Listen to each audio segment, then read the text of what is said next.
Vice Chairman Vocio, Here. Mr. DiPaolo. Here. Mr. Forma.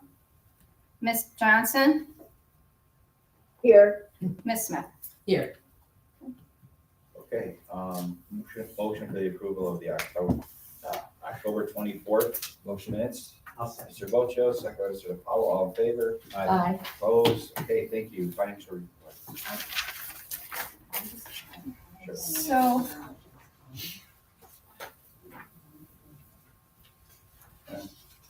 okay, See, Is there a way to dial, Kevin is asking if there's a way to.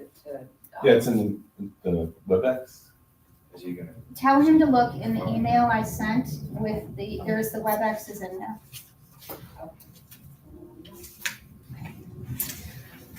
So the first sheet is the unrestricted account, the activity for the unrestricted account, the balance in the checking account, that is 203,593.17. And then you have the trial balance showing the up-to-date numbers, year-to-date numbers for that. The next sheet is the ARPA, the restricted account. There's been some activity in that because we're starting to spend it down. It will be gone probably by the first of the year. I know we may have a little more time, but there's not a lot of money there, so we'll be spending it. That balance is $6,101.23.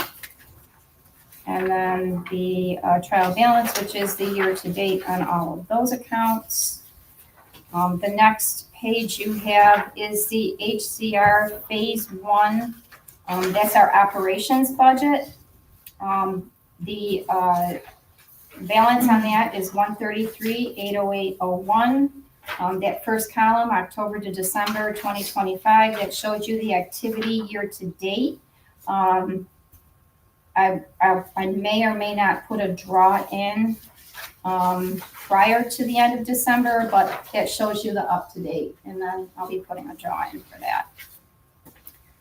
The next sheet is the Phase 2. There's 2 sheets there.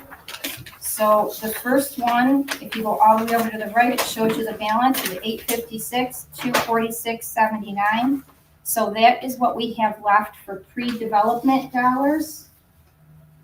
And that was the first round of money we got, plus the additional pre-development money. So we have until November of next year to spend that $856,246.79 for pre-development.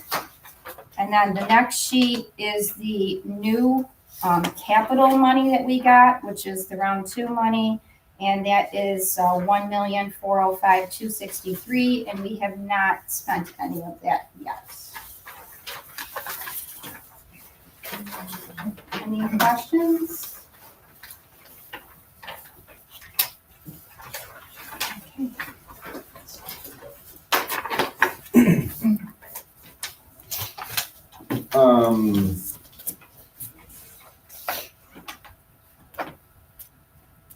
Should we roll right on to 803 division? Yep. Okay. This, We don't need to vote on that. Financially. I have on the screen 803 Division Ave, which is going as through the URA to a developer for use as a short-term rental. Niagara House LLC. They had a good redevelopment plan. The folks are excited about it with the city, so that's. I want to pull around the corner so we can get a good look at this is 803 Division next to 723 Division. So just conceptually, Division Street is down the street down from the Jens building, the Rapids Theater, and this collection of buildings here. So with this transfer of 803 Division, you'll have the Jens building. This building will be demolished. 803 Division will be redeveloped, and then 723 and 717 Division will be redeveloped. And then this other side is pretty solid. So this Division Ave, this little segment of Division Ave will be totally transformed. Walk right to the gorge and. It's real impact. Was nice. there a fire on the west side this week? There was, Yeah, was there a fire on the west side? um, On Whirlpool or Third or something? yeah, it was down on Whirlpool. I'm trying to remember. I saw it on Rob Shots or on the Niagara Firewire or something. But it wasn't, I have to go by and see how the damage is. What, it was one of ours? No. Oh, But it was right in the neighborhood. I mean, since they took the expressway down, sky's the limit for that part of Niagara Falls. And this is a real, this is big to hit all these properties at once. Is the vacant area, like on the corner, is that part of 803? Like right This right here? Yeah. Yeah, that's part of the Oh, Oakland okay, so Division it's too. all three, okay. This little parking lot would be, for your Airbnb, Verbo tenants or whatever. So they could do some landscaping or like dress up that little corner. Yep. Okay, so at this point, then, Niagara Falls Urban Renewal will transfer it to us, so we just have to vote to allow that transfer to take place. And disposition, it's two votes, right? Yes. And disposition to Oh, the award into the Niagara House LLC. Niagara House LLC, that's the recommendation in the state committee. you need a motion for that? For the first one? Yeah. I'll make the motion. all right. Second by Mr. Paulo, all in favor? Aye. Opposed? Okay, then the second motion will be for the, Thank you. will be for the disposition to Niagara House LLC. Okay, that's Mr. Bocio. Mr. Paulo, all in favor? Aye. Opposed? Okay, thank you. For the further development in this. I did email it out to Yeah. everybody as well. I took a look through it yesterday. The Griswold Street water. Yes. And I know we took, this is to award the bid. I know we had several contractors submit bids. We had a low bid from a firm in Fulton, New York, who I spoke with and who is very excited about doing this job. This is loosely the area where it is out in Middleport. $34,200, no cost to remove the debris, because they said that the tower is recyclable. There's no asbestos in the tower, there's no lead paint. It's a very easy, quick demolition for them, and they're happy to come do it. And it could be a good new connection. We haven't used this contractor before, so it's nice to have interest from Fulton is near Syracuse. Yeah. And I asked him explicitly, like, you've laid eyes on this water tower before? And he said, yes. They came out and they looked at it and they reviewed the site and everything, so. Fulton's actually pretty fantastic. It's like back on, that's where I'm from. Oh, I was about to say, geez, I bought a motorcycle there. You actually lived there, so it's Yeah. you're even better than I was only there once for A little bit more about an hour. familiar. I'm there every weekend. That's like heading up towards Thousand Islands, right?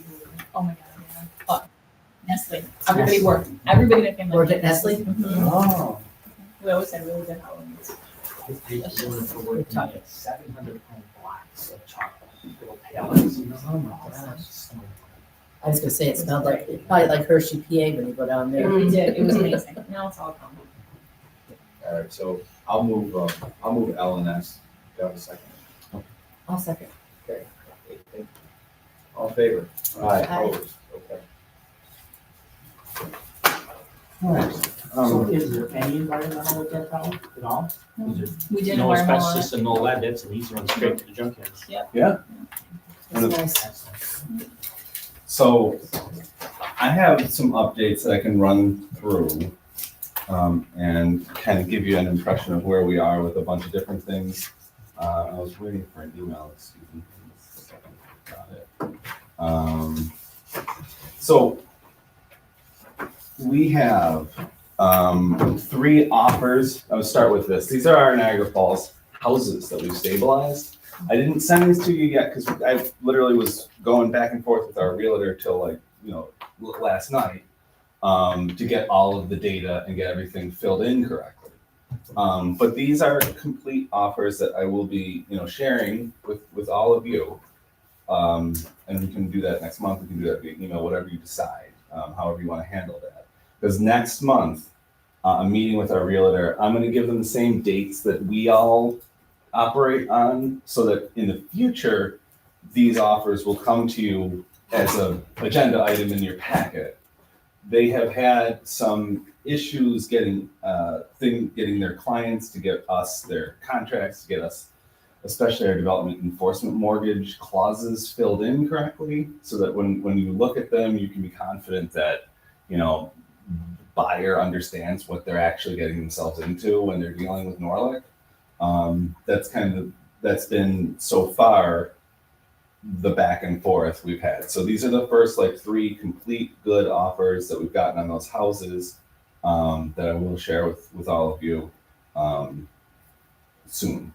Kind of going down our other projects right now, Main Street. Matt, what house is that? These, oh yeah, great question. So 451 12th Street and 435 13th Street. Of our 5, 431, 13. 435 13th and 451 12th. Didn't you say there were 3? There were 3. There were 2 offers for 435 13th. Are those ones that Norlick owns, or are those Yes. ones that, oh, These are the Norlick owned stabilization houses that did the new roofs, windows, et cetera, et cetera. And yeah, and you know, just really briefly, like there are some good offers in there. I think there's a decision point. You know, obviously, so we've got multiple offers on one property, but Greg Strauss from our real estate firm did want me to share a little bit of just that the market itself is slow now. You know, it's going into winter months, so we are going to be pushing these out a little bit more on social media and in their 716 marketing channels. The other item that Andrea and I talked about, and if you want to go into this in more detail, Andrea, but the buyer's agent commission is something that we're going to be more upfront about offering in our communications, so that agents will be more interested in bringing buyers to these properties, because they're reasonably priced. You know, they're low price homes, and the incentive as a matter of percentage isn't always there for the buyer's agent. So we're kind of attacking it from all fronts to move these properties along. Does anybody have any questions about the houses? Because this is great. I want to make sure we're all on the same page. So moving on kind of to Main Street now, I have updates on 1902 Main. I have all of the environmental paperwork, all of the checklist agenda, or the items, the attachments to go to HCR, and I'm sending that one for our work. There were 3 other ones that we've been working on, and I've been kind of assembling the final pieces of those reviews. And 2025 Main is still stuck in our SHPO process. I have Rodriguez Group working with Preservation Studios to give us the letter that SHPO wants us to have explaining the work that we're going to be doing. That's a similar situation with 1908 and 2002, where I'm just assembling the packages to send to HCR for those two to do stabilization capital work. And then so going to our 2 different grants, the stabilization work, we're gonna the reason we're submitting the environmental checklist is so that we can access the capital grant, which is the second pool of money, as opposed to pre-development dollars, which are more limited. So that's those 4. 813 Cleveland Avenue, we are still talking with Preservation Studios on. That one's kind of a little more on the mid to long-term project, because it's a more sensitive building, you could say. But it's still very much a property that it doesn't have it hasn't generated a lot of interest, so we may need to intervene on. And then Amy, I don't know if you want to talk about our environmental reviews. The environmental reviews that we're doing are primarily on 713, 715 Oliver Street, 101 Frederica Street to do the demo, and then there's another one. Is there another one? no, I think that one we didn't have to environmental because there won't be any money spent on it. Right. Those are the 3 we have out right now. Yeah, so we have an RFP out right now to a group of consultants that is pre-qualified, and which they have the rates that we could do the same before. Yeah, so we'll have the environmental checklist items on those two. Frederica Street is being demolished. Oliver Street is still kind of more of a, I believe we're having it cleaned out. And I don't know the exact disposition, for that property just yet. I think we're still working on the final plan for it. But in the meantime, we want to have the ability to either stabilize, demolish, or have access to our capital funds on that address, whatever the case may be, because we have access agreements on those. Matt, Frederica, so when will that be able to be demolished? I know we talked about it yesterday, I think, what you said. December 3rd, we walked that out probably, a month? They'll need to get into because they're gonna coordinate access Yeah, with yes, Rob. because we'll have to have a contract with whoever's picked, so, but we have templates, we shouldn't be too bad. So that'll take at least probably a couple of weeks, I'm guessing, getting all the contract stuff in place. Yeah. So if that takes a couple weeks, we get the report by January, Mid-January. mid-January. There's no reason why it couldn't be done in February, the demolition. By mid-January, if we have the stuff, we get it all assembled, send it to HCR. HCR is very good. They're very quick on that end. Usually within a couple weeks, week or two, they'll give you a response on your packages. So Frederica Street, yeah, I would say February is a decent. Yeah, because we'll have to go out to bid for the demo, so that'll be at least a couple of weeks. Yeah. But we could Pricing on that. probably put that on February's agenda at least. Yeah, I mean, because if we have the phase one and we know the asbestos or whatever was there, while HCR was reviewing it, we could send out a bid request. Mm-hmm. Because there's no commitment to send out the bid request. So we could do that and then have that keyed up and ready to go. Move it along. Yeah. And just run along parallel paths. As long as everybody's okay with that, we can do that.